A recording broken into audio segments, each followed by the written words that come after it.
Con esto hemos terminado las intervenciones. Ha pedido la palabra el ministro de Hacienda, ministro Quirós. Hay un PowerPoint, ¿cierto? Sí, ahí que se va a proyectar. Ahí está. Ok. Gracias, presidenta. Por su intermedio me voy a dirigir a la sala. Antes de comenzar... Ah, no, es otra. Es que he estado 2 veces en este...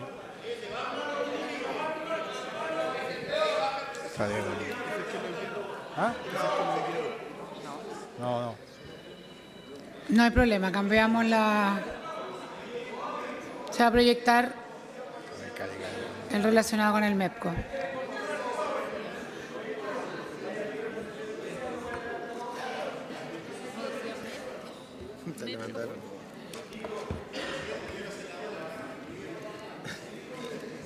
nos mandaron otro.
Ministro, tiene la palabra.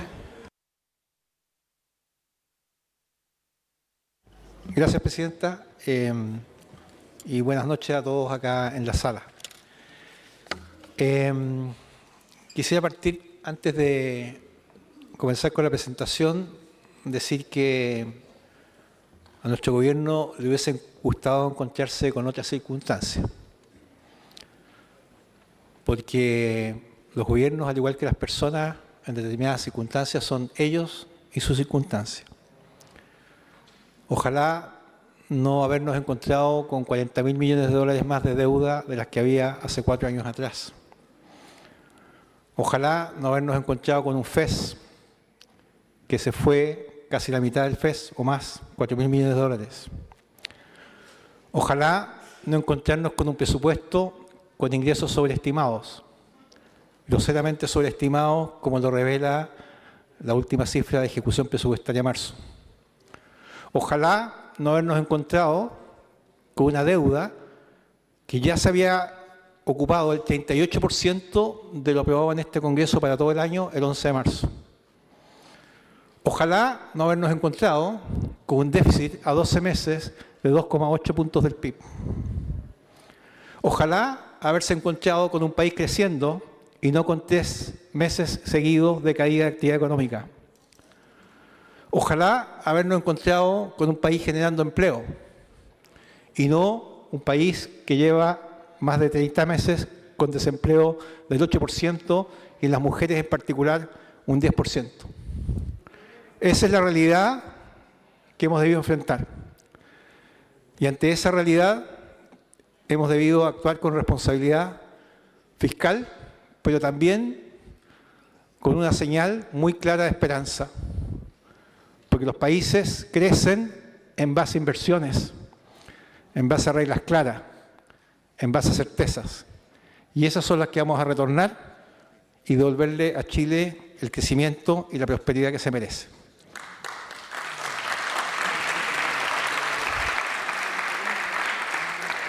Siguiente, por favor. Ok, voy a referirme a estos 3 temas. Primero, recordar que estamos en guerra, que hay una tremenda guerra a nivel mundial y es bueno que en esta sala, que a veces todos nos quedamos en temas más de corto plazo o locales, recordar dónde está el mundo en este momento.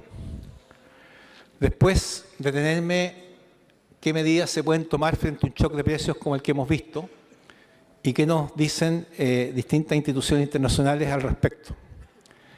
Y finalmente, y muy brevemente, hablar un poquito de qué ha sido la historia del MEPCO, porque hay algunas creencias que están equivocadas al respecto.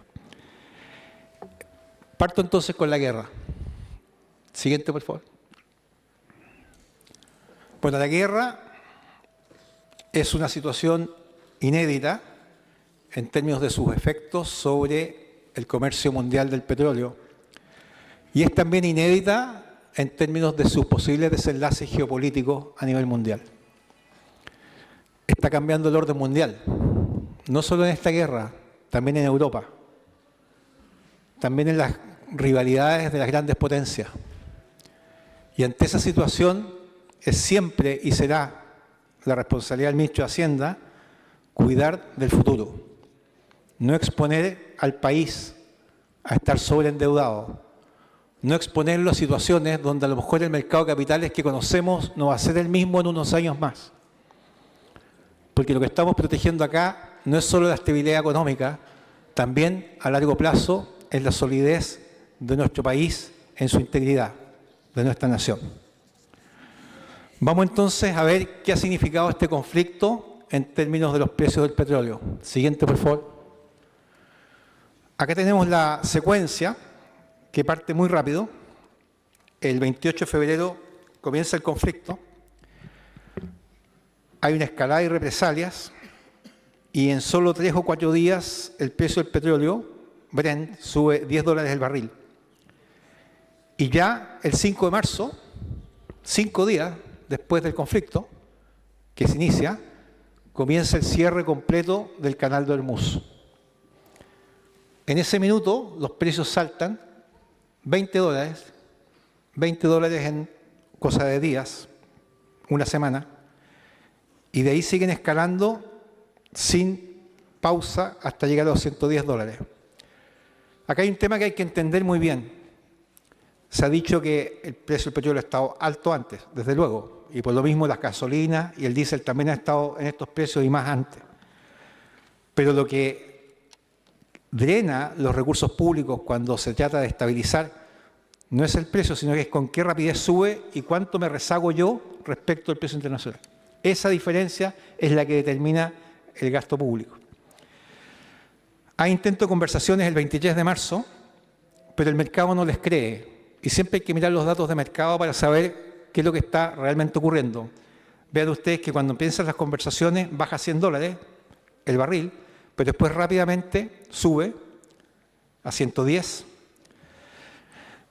Finalmente, el 7 de abril, hay un anuncio de alto el fuego de 2 semanas. El mercado por un rato cree que eso va a generar una baja, se mueve en torno a los 100, un poquito por abajo. Hay una apertura parcial del canal de Hormuz, pero el 20 de abril tenemos una nueva ruptura diplomática y los precios se disparan hasta llegar casi a $120 el barril. Después aparece un proyecto Libertad de Trump, que es para volver a transitar por el canal de Hormuz, que hoy día en la tarde supimos que ya fracasó. Esa es la situación actual. Ese es el alza y eso es lo que está ocurriendo a nivel internacional. Ahora bien, siguiente por favor. ¿Qué importancia tiene el canal de Hormuz? Bueno, pues el canal de Hormuz transita el 25% del tráfico mundial de petróleo. Un cuarto del comercio mundial pasa por ese canal y ese cuarto es el que colapsó. Acá tenemos 2 curvas. En el eje vertical está el número de barcos que pasan. Pasan diariamente 80 barcos. Y la línea azul es lo que pasaba el año 2025 y la línea roja es lo que está pasando hoy día. Vean el desplome el 5 de marzo. 80 barcos diarios que dejan de transitar por el canal, 25% del comercio mundial de crudo que deja de ocurrir. Esa es una situación absolutamente inédita y eso ha causado, siguiente por favor, el mayor aumento de precios en 40 años. No en el nivel, pero sí en el ritmo, en la velocidad en que salta. Esta velocidad no se veía desde hace más de 40 años. Ese es el shock, ese es el salto enorme de precios. Pero el problema no es solo que asaltó el precio. El problema es que esta es una guerra, y es una guerra desatada en muchos frentes, y por lo tanto ha habido destrucción de infraestructura. Y la destrucción de infraestructura nos hace pensar, y le hace pensar a todo el mundo que entiende más de este tema, que los precios van a demorar en volver a lo que eran, aún si la guerra termina mañana. Se han destruido refinerías, se han destruido instalaciones vitales para el comercio y para la producción mundial de derivados del petróleo. Y por eso, siguiente por favor, se señala por la Agencia Internacional de Energía, que es la institución más respetada en esta materia, que la producción de petróleo y gas natural en el Medio Oriente tomará alrededor de 2 años para volver a los niveles previos al conflicto de Irán. Eso es lo que va a tomar, probablemente en regresar. Y que más de 80 refinerías han sufrido un daño sustancial durante el conflicto. Este es un tema muy crucial porque aquí se dice y se ha dicho que por medio de esta medida se afectó a la familia. Evidentemente, el país está afectado completo, pero la verdad es que con este cambio, este proceso de precio iba a llegar igual. Y la única diferencia es que en el camino íbamos a haber tenido un drenaje fiscal que habría sido muy preocupante y lo vamos a ver en un momento más. Recientemente incluso, hace cosa de días, siguiente por favor, la revista The Economist ha señalado que no solo ha subido lo que ha subido, sino que podría incluso subir más. En esas circunstancias estamos hoy día tomando decisiones. Todo eso converge a que al final, siguiente por favor, la sanción final la dijo el director ejecutivo de la Agencia Internacional de Energía, donde ha señalado que la guerra en el Medio Oriente está creando una crisis energética mayor, incluyendo, cito textual, la mayor disrupción de oferta en la historia del mercado global del petróleo. Eso estamos enfrentando hoy día. Eso estamos enfrentando como país, y cuando un país se enfrenta a este tipo de situaciones, debemos analizarlo pausadamente, considerar y sopesar todos los efectos, y sobre todo, desde el Ministerio de Hacienda, la responsabilidad es velar por el futuro y pensar también en los distintos escenarios, incluso en los más extremos. El rol del Ministro de Hacienda no solo cuidar la hacienda pública, eso de suyo evidente, sino que también pensar en qué cosas pueden ocurrir a futuro y cómo podemos protegernos de situaciones extremadamente adversas que tal vez ninguno de nosotros ha vivido directamente en su propia vida. Entonces vamos ahora al tema que nos ocupa. Frente a un shock de precios como este, ¿cuáles son las medidas que podrían tomarse o que podrían haberse tomado? Siguiente, por favor. Entonces, ¿cuáles son las medidas frente a este shock? Y aquí tenemos dos situaciones. Siguiente, por favor. Una situación teórica, está a la izquierda, el gráfico de la izquierda, que es que los precios suban por algún shock y caigan muy rápido. ¿Sí? O sea, que el alza sea transitoria. Y la otra situación muy distinta es que hay un alza y se queden los precios arriba. Las situaciones fiscales son enteramente distintas. En la primera se pueden suavizar los efectos, hay una pérdida fiscal, pero después hay una recuperación muy rápida. En la segunda, si yo trato de irme muy lentamente, pasando los precios, la verdad es que hay una pérdida fiscal de enorme magnitud. Entonces, si es un shock permanente, la verdad es que las medidas hay que tomarlas más aceleradamente. Pero no solo se trata de si el shock es permanente o transitorio, también se trata de ver cuál es la situación fiscal en que se enfrenta el país.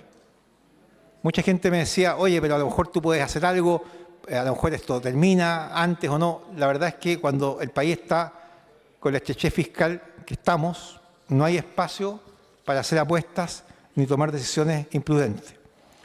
Y voy a señalarles algunos números, por si a lo mejor no los han visto, o recordárselos, y mostrarles un poco en qué situación fiscal estamos. Siguiente, por favor. En 16 de los últimos 18 años, Chile ha tenido un déficit estructural. Esa es nuestra realidad fiscal. Se ha venido acumulando, tuvimos números muy malos en la pandemia, desde luego, pero preocupan mucho los últimos años, porque son años con comportamiento normal de la economía y con precios del cobre bastante altos, de hecho, el último año. Esa es la secuencia de déficit, y esos déficits se traducen, siguiente por favor, en deuda. Es el crecimiento de la deuda, como viene subiendo desde el 2010, de hecho, pero con mucha fuerza, 2017, 18, pandemia y después. Hoy día en un nivel de 155.000 millones de dólares, prácticamente, y como decía antes, un aumento de la deuda de 40.000 millones de dólares respecto a lo que había hace 4 años atrás. Entonces, cuando se dice, oye, en tal año se usó el MEPCO, la verdad es que estamos usando el MEPCO también, quiero recordarles. El MEPCO se aprobó en el Congreso y los legisladores que lo aprobaron previeron muy sabiamente que podía alguna vez el país enfrentarse a una situación compleja. Y por lo tanto previeron, dentro de sus reglas, poder hacer un ajuste como el que nos tocó hacer a nosotros. Fue previsto en la legislación. Y usando esa legislación es que cuando llegó el minuto tuvimos que tomar las medidas que tomamos y pudimos tomarlas. Bueno, no solo ha subido la deuda, también como les había señalado antes, siguiente por favor, en el lado izquierdo tenemos el Fondo de Estabilización Económica y Social, que partió el año 2022 con 8.000 millones de dólares y terminó en 3.900. O sea, se dividió por 2. Nuevamente, en un periodo en que no hubo grandes crisis, no hubo problemas mundiales en términos de actividad económica y tampoco tuvimos situaciones tan cruciales como las que estamos viendo hoy día. Y no solo eso, sino que también algo que hemos dicho antes, y lo voy a volver a decir, y ahí están los números, es que nos encontramos con un saldo de otros activos del Tesoro Público, que estos son los activos líquidos, iguales a 0 al término del 2025. Y ahí yo tengo los saldos al término de cada periodo de gobierno. 2009 fueron 1.600 millones de dólares, 2013 3.300, 2017 3.200, 2021 4.098, 2025 46 millones. Ese es el número, esos son los datos, son datos oficiales. Se ha dicho que esto no importa, que da lo mismo. No, no da lo mismo. Porque lo que ocurrió acá es que la caja se dejó en 0, en un nivel que no es sostenible operar con esa caja en el Estado de Chile, porque lo que se quiso hacer fue deuda que debió haberse emitido el año 2025, se dejó para el 2026. Y por eso que cuando llegamos al 11 de marzo, ya se había emitido el 38% de toda la deuda permitida en la ley de presupuesto. Y eso está clarísimo en el siguiente gráfico. Siguiente. Ahí tenemos las emisiones de deuda durante el 25. Vean ustedes cómo se parte emitiendo mucha deuda al comienzo y después muy poquito al final, porque la línea roja es el porcentaje de la deuda permitida en la ley de presupuesto. Entonces, como la emisión de deuda estaba llegando al 100%, lo que se hizo fue dejar al gobierno con la caja en 0 y emitir inmediatamente a la semana siguiente, cuando la primera semana del mes la primera semana del 2026. Eso fue lo que pasó. No solo eso, también hay evidencia más que suficiente de facturas que se postergaron para el año que sigue. Las presiones de gasto hoy día en el gobierno de Chile son más de 1.500 millones de dólares. Presiones de gasto son gastos que se dejaron el año pasado, que no se devengaron siquiera, y además tenemos también situaciones de leyes no financiadas, partiendo por algunas leyes como la ley de reajuste que se aprobó, la verdad es que sin financiamiento. Tenemos entonces, además, después de todo esto, siguiente por favor, tenemos los datos de la ejecución presupuestaria, que la conocimos hace pocos días.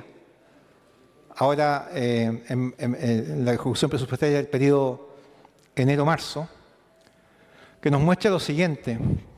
Nos muestra un déficit en 12 meses móviles de 2,8 puntos del PIB. Nos muestra un gasto creciendo al 5,1%, variación anual en 12 meses, en un país que hoy día no está creciendo. Es el crecimiento del gasto. Nos muestra ingresos fiscales sobreestimados, porque de hecho los ingresos no cobre están cayendo. Nos muestra, en definitiva, una situación fiscal muy compleja, con una deuda pública que ya va en 42,6% del PIB. Es el estado de la hacienda pública a fines de marzo de este año. Es el estado en que partimos. Por lo tanto, lo que nos enfrentamos acá es lo siguiente. Siguiente, por favor. Acá tengo un cuadro de posibilidades.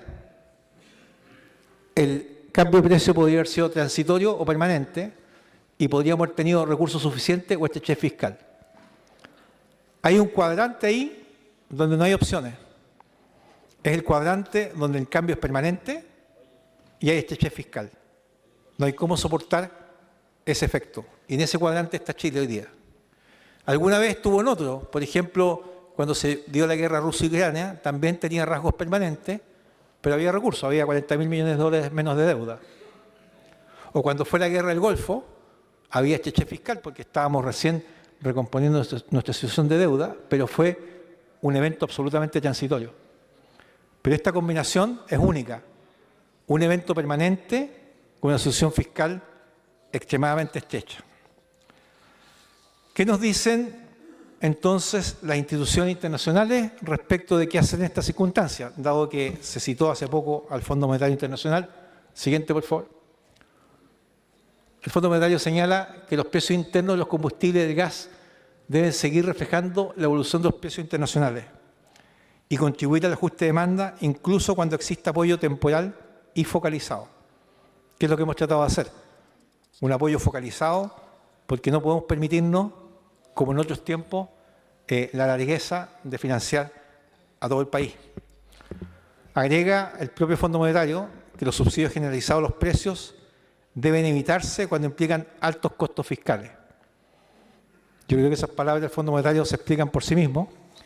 E incluso hay un documento, siguiente por favor, de expertos del Fondo Monetario Internacional, un documento muy interesante que se llama Deuda Alta, Decisiones Difíciles, por los autores Era Dabla-Norris y Rodrigo Valdés. Esos son los autores de este documento. Se llama Deuda Alta y Decisiones Difíciles. Expertos del Fondo Monetario. ¿Qué nos dicen estos expertos? Nos dicen que además de las medidas de carácter general, las medidas de carácter general, como los subsidios a los combustibles, aunque resultan atractivas desde el punto de vista político, son costosas, están mal focalizadas, son difíciles de retirar y fomentan un mayor consumo cuando la oferta es limitada. Eso nos dicen estos autores, uno de los cuales, desde luego, es exministro de Hacienda de nuestro país. ¿Qué nos dice la OCDE? Siguiente, por favor. La OCDE nos dice que las medidas amplias y no focalizadas tienen mayores costos fiscales que las medidas focalizadas, especialmente si se prolongan en el tiempo. Además, son políticamente difíciles de retirar. El apoyo debe ser focalizado, temporal y preservar los incentivos para ahorrar energía. Entonces, ¿cómo enfrentamos esta situación? ¿Con qué nos encontramos? Siguiente, por favor. Esta fue la situación con que nos enfrentamos. Cuando asumimos, ya el 3 de marzo se habían disparado los precios. Este es un tema que nosotros desde el equipo que hoy día está en Hacienda veníamos siguiendo desde antes de la asunción al gobierno. Y vimos un alza que en caso del precio del Brent es un alza de enorme magnitud. Si uno lo mira desde el periodo de febrero, es un alza de superior al 50%. Y ya antes de asumir, estábamos calculando los costos fiscales. y ya estábamos calculando que los costos fiscales podían ser enormes, y de hecho es así. Lo que vimos es que ya al 19 de marzo, porque recordemos que la semana MEPCO el periodo MEPCO dura 3 semanas, o sea, los precios se cambian cada 3 semanas, y por lo tanto las 3 primeras semanas que no podíamos hacer ningún cambio, porque el decreto estaba firmado, ya teníamos un costo asumido de 225 millones de dólares. Y calculamos que si esos precios se mantenían en los meses que seguían, al 30 de abril, o sea, entre el 26 de marzo y el 30 de abril, en prácticamente un mes, íbamos a perder como país, como gobierno, 894 millones de dólares. Y la decisión que tuvimos que tomar, créanme, no fue fácil. No nos gustó tomarla. Hubiésemos querido otras circunstancias, hubiésemos querido otras finanzas, hubiésemos querido otro país, hubiésemos querido un país pujante, pero no es lo que nos encontramos, y esa fue la decisión que tuvimos que tomar. De cara a esa situación, tomamos la decisión que tomamos, y usando la ley del MEPCO, usando la facilidad que el legislador previó para casos como este, adoptamos la decisión de traspasar los precios internacionales a los locales. Siguiente, por favor. La verdad es que la situación fue incluso peor de la que pensábamos. Ahí tenemos en el cuadro cómo perdimos como gobierno, como Estado, 225 millones de dólares, que no teníamos otra opción porque el decreto estaba firmado. Pero ahí tengo las 2 columnas. ¿Qué habría pasado si hubiésemos seguido ajustando el precio como se ajustaba hasta ese minuto, como estaba dictado en el decreto anterior? Al 26 de marzo, al 30 de abril, el fisco chileno habría perdido 1.100 millones de dólares. Y a la fecha se han perdido igual dinero, porque muchos periodos se ha perdido dinero, pero se han perdido 37 millones de dólares. Aquí quiero aclarar algo que por alguna razón es una especie de mito urbano que dice que el gobierno está recaudando plata con esto. La verdad es que el gobierno está recaudando un 5. Se dice que gana más plata por el IVA. Quiero recordarles que el IVA es el impuesto al valor agregado, no es impuesto a las ventas. Por lo tanto, efectivamente hay un mayor IVA débito, pero también hay un mayor IVA crédito, y la diferencia entre el IVA débito y el IVA crédito es el mismo IVA. Por lo tanto, no hay ninguna ganancia asociada a esta situación. No hay ninguna recaudación extraordinaria. Ahora bien, se dice, se debió haber cuidado a las familias y no haber hecho esto. Quiero decirles que la opción de esto, como hay déficit, es deuda. Y quiero decirles que no hay nada más regresivo que la deuda, porque la deuda hay que pagarla. Y la mitad de la recaudación fiscal de Chile es IVA. Esto se paga con IVA al final del día, más tarde o más temprano. Y el IVA es el impuesto más regresivo que tenemos. Entonces, ¿qué es lo que se optó? Se optó por la entrega de ayuda focalizada y un impuesto transitorio. Un impuesto transitorio que por primera vez se cargó a las grandes empresas de minería y forestal para que ayudaran a financiar estas medidas que se adoptaron y que son las siguientes, por favor. Primero, congelamiento de precio de la parafina. Segundo, subsidio de combustible para taxistas y transporte escolar por 6 meses. Tercero, congelamiento de tarifa del transporte público en Santiago y en ciudades de regiones. Cuarto, subsidio de combustible para el sector pesquero artesanal.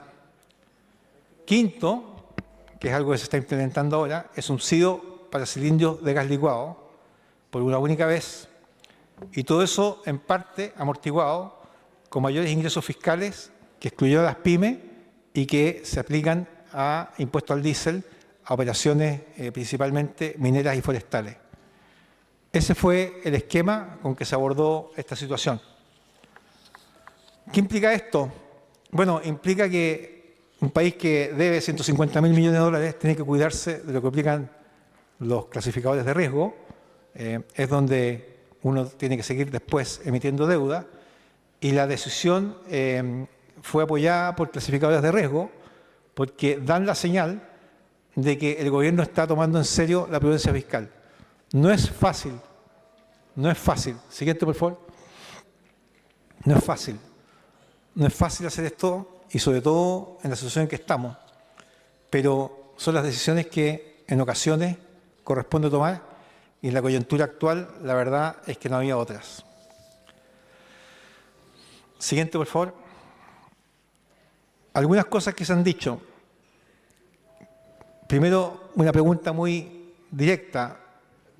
¿Es cierto que seguir el MEPCO, como siempre, costaba lo mismo que las medidas focalizadas que hemos tomado? No, la respuesta es no. El MEPCO, como siempre, habría seguido gastando 150, 180, 200 millones de dólares por semana. Muy, muy por encima. En 4 semanas, en 3 semanas, se gasta lo que hemos previsto para muchos, muchos meses de medidas focalizadas. Las medidas focalizadas cuestan la mitad de lo que hubiera costado el MEPCO en su funcionamiento usual en solo 6 semanas. Lo más importante, y esto es algo que ustedes como personas con altas responsabilidades en el país, es algo que todos como colectivo debemos pensar, es que no hay claridad sobre el fin de la guerra ni los costos. No hay claridad a dónde vamos a terminar con esto y debemos poner los intereses del país por sobre todas las cosas, cuidando la seguridad futura. El MEPCO, en su funcionamiento usual, al ritmo que vamos, estaría llegando muy rápidamente a costar 4.000 millones de dólares, suponiendo que los precios no siguen subiendo respecto a su nivel actual. Se ha dicho también, y esto es importante tenerlo en cuenta, que el MEPCO a veces recauda y a veces no recauda. Y la verdad es que en la historia no ha sido así. Existía antes el FEPCO, que se agotó. Después se creó otro fondo, que se volvió a agotar. Y después el MEPCO, que ha sido deficitario. Les quiero mostrar la siguiente. Ahí tenemos las barras hacia arriba, son las superavitarias, y las hacia abajo son las deficitarias. Y si ustedes suman todo esto, les da cerca de 3.000 millones de dólares deficitarios. No es cierto que el mecanismo MEPCO sea una panacea, sea algo que permita equilibrar las cuentas, y la verdad es que era un mecanismo que, como se está usando, era para una época en que las finanzas y el crecimiento económico de Chile lo permitía. Otra pregunta relevante, siguiente por favor, es si se podría haber hecho esto diferente o más atenuado. No haber subido de una vez y haber subido, por ejemplo, en 3 escalones. Y la verdad es que bajo la actual ley la respuesta es no. La actual ley establece un criterio bimodal. Entonces uno se va por la opción de un ajuste rápido o mantiene el ajuste lento. No existe el intermedio. Y la verdad es que llegado el minuto optamos, cuando nos enfrentamos a esa situación, ocupar lo que nos permitía la ley, porque no sabíamos y aún no sabemos a dónde podían llegar los precios. ¿Qué ocurre hoy día? Hoy día estamos en una meseta donde estamos bastante alineados con los precios internacionales y por lo tanto yo los llamo a ver y escuchar siempre con mucho escepticismo lo que opinan los expertos. Aquí he escuchado varias veces durante el día que hay expertos que dicen que va a subir el precio del diésel o el de gasolina, y la verdad es que estando en el estado que estamos actual, en una meseta, eso no es necesariamente así. No puedo adelantar nada porque hay un principio legal, publicación en el diario oficial, chequeos con ENAP, chequeos con el Ministerio de Energía, pero este rumor o pánico que se ha tratado de sembrar respecto de nuevos aumentos, lo único que les puedo decir es que, tal como han sido expresados, sencillamente no están considerando la realidad de que nosotros ya nos hemos ajustado a los precios y por lo tanto los cambios que vienen en cualquier dirección son de pequeña magnitud. Así es que esta es la situación, por esto se tomaron las medidas que se tomaron y no son medidas fáciles, no son indolentes, no es fácil personalmente tomar estas medidas, no es agradable, pero a veces hay que enfrentar la realidad. Y en este caso la realidad que estamos enfrentando fiscalmente es una realidad bien seria y corresponde tomar las cosas como como la realidad indica, con prudencia, y lo único que les puedo decir, eso sí, es que de esta situación vamos a salir adelante con crecimiento, con inversión y trabajo. Gracias. Muchas gracias, señor ministro, por su exposición.